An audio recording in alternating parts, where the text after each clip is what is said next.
प्रदेश के चिकित्सा संबंधी मुद्दों पर चर्चा की, बातचीत की।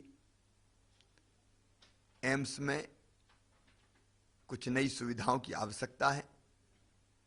भोपाल गैस पीड़ितों के लिए बने अस्पताल के लिए भी उसका संचालन सुव्यवस्थित तरीके से कैसे हो, उस पर भी चर्चा हुई है। कोई फैसला मिल के हम लोग करेंगे, क्योंकि जो इंफ्रा और जो मशीनें हैं, उपकरण हैं,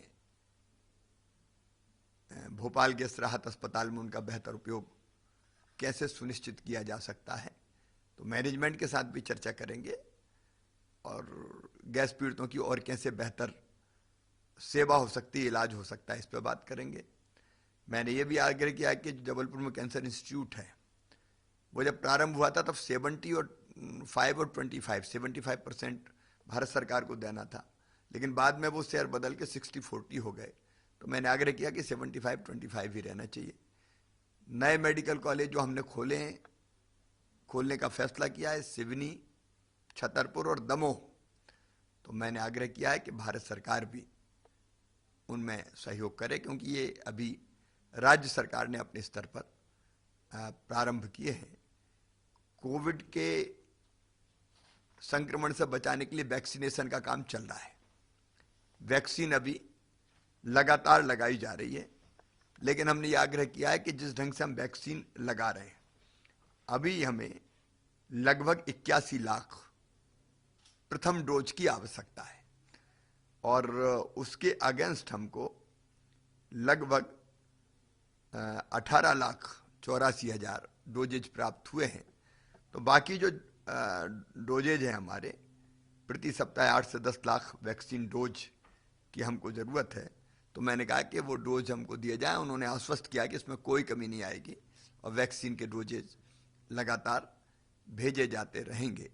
ऐसे अनेकों मुद्दों पर उनसे चर्चा हुई और मुझे खुशी है कि डॉक्टर हर्षवर्धन जी का दृष्टिकोण सारे मुद्दों पर बहुत सकारात्मक था। उन्होंने हर संभव सहयोग का मुझे वचन दिया है।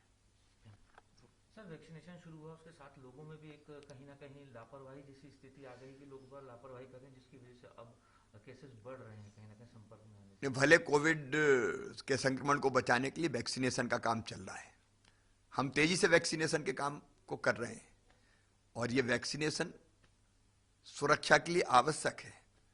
तो वो काम करते हुए मैं जनता से अपील करना चाहूंगा कि हम निश्चिंत ज्यादा हो गए। हम ये मान बैठे हैं कि अब कोविड है ही नहीं, कोविड खत्म हो गया। कोविड खत्म नहीं हुआ, वायरस अभी मौजूद है, इसलिए हमने सावधानी नहीं रखी तो फिर से हम चपेट में आ सकते हैं। और अभी हमने देखे महीने भर से लगातार केस बढ़ रहे हैं। ये बढ़ते हुए केस हमारी चिंता का विषय है। मैं पैनिक नहीं करना चाहता, लेकिन मैं आगाह करना चाहता हूँ, सावधान करना चाहता हूँ और आग्रह करता हूँ, निवेदन करता हूँ जनता जनार्दन से कि सावधानी में ही सुरक्षा। ये मास्क मत हटाइए, मास्क ही गारंटी है कोविड के संक्रमण से बचने की। और इसलिए मेरा निवेदन है मध्य प्रदेश वासियों से, विशेषकर इंदौर वासी, भोपाल वासी, अब जबलपुर में भी केसेस बढ़े हैं, ग्वालियर में भी केसेस बढ़े हैं, उज्जैन में बढ़ रहे हैं, छिंदवाड़ा, बैतूल, बुरहानपुर, कई जिलों में केसेस की संख्या बढ़ी है और इसलिए जरूरी है कि मास्क अवश्य लगाएं। हमने जन जागरण अभियान भी चलाने का फैसला किया। डिस्ट्रिक्ट एडमिनिस्ट्रेशन को मैंने निर्देश दिए कि मास्क अगर कोई नहीं लगा रहा तो रोका टोकी करें। कुछ जगह जुर्माना भी लगाया जा रहा है और ये सब है जनता के लिए ही।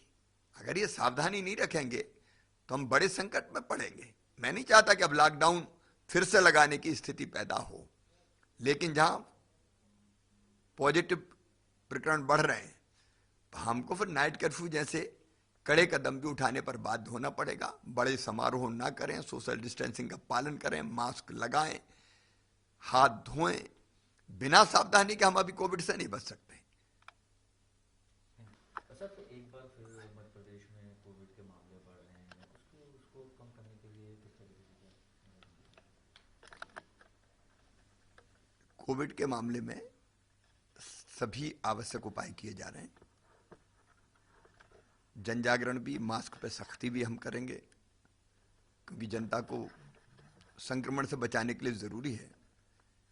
इंदौर और भोपाल के लिए नई गाइडलाइन हमने जारी करी थी। हाल की जो क्षमता उससे केवल 50% लोग ही कार्यक्रम में सम्मिलित हो पाएंगे। आयोजनों में कोविड की गाइडलाइन का पालन करना पड़ेगा। महाराष्ट्र से जो आने वाले भाई और बहन हैं उनकी भी जांच प्रारंभ कर दी है, लेकिन सबसे बड़ी चीज है मास्क लगाना। अब उस पर हम बहुत कड़ाई के साथ उसका पालन करवाने की व्यवस्था करेंगे और जनता से आग्रह है, निवेदन है कि कोविड गया नहीं है, मास्क लगाए रखना बहुत जरूरी है। हम लोग रोज समीक्षा कर रहे हैं। असर देखा जा रहा है जिस तरह से मामले बढ़ रहे हैं उससे नहीं, कोई चिंता की कोई बात नहीं, स्थिति पूरी तरह से कंट्रोल में है।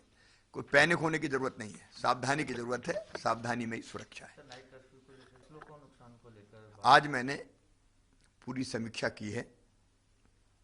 बेमौसम बरसात के कारण कुछ जिलों में किसानों की फसल आड़ी हुई है। हम क्षति का आकलन कर रहे हैं, बहुत व्यापक पैमाने पर नहीं, लेकिन कुछ स्थानों पर ओलावृष्टि भी हुई है।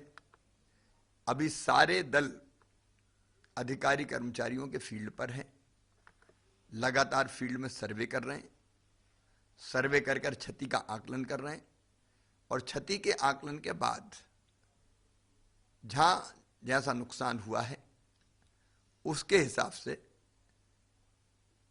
किसान को राहत प्रदान की जाएगी। किसान भाइयों को चिंता करने की कोई जरूरत नहीं है, सरकार उनके साथ खड़ी है, मैं उनके साथ खड़ा हूं और मैं रोज अभी रिपोर्ट ले रहा हूं। एक बार क्षति का आकलन होकर आ जाए उसके बाद हम आगामी कार्रवाई प्रारंभ करेंगे। जो भी आवश्यक सहायता। खबरों से अपडेट रहने के लिए JQ24/7 न्यूज के YouTube चैनल को आज ही सब्सक्राइब करें और हमारे Facebook पेज को भी अभी फॉलो करें।